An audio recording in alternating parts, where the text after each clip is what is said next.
Magpapakulo lang tayo ng 1½ cup of water. Tayo ng kamatis. Mga 2 malaking kamatis to. Ini-slice ko na. So, maglalagay din tayo ng slice na garlic. Slice ginger tayo. Onions. Cover lang natin muna.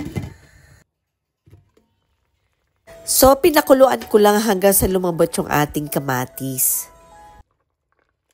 So, maglalagay tayo ng fish sauce.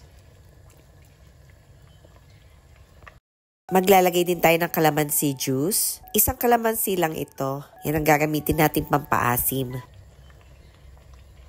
Ground black pepper. Aside from our calamansi juice earlier, maglalagay din ako ng tamarind mix. Yung pangsigang, mga 2 tablespoon lang. Pampaasim din natin yan. Maglalagay tayo ng okra.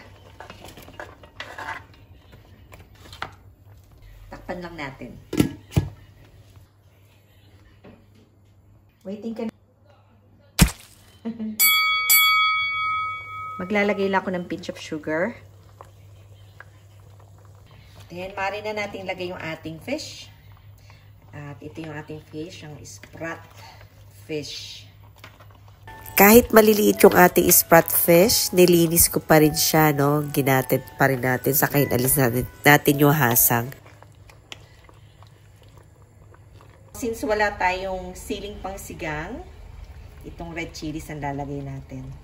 Bahagyan na lang natin papakuluan yung ating fish, no? Kasi maliliit lang naman siya. Mga 10 minutes, luto na to. Ready to serve na tayo. Guys, itry nyo tong recipe na to. Napakasarap. Mag-e-enjoy kayo talaga. Tamang-tama sa asim and hindi siya malansa. Thanks so much for watching and I hope to see you all soon. Bye for now!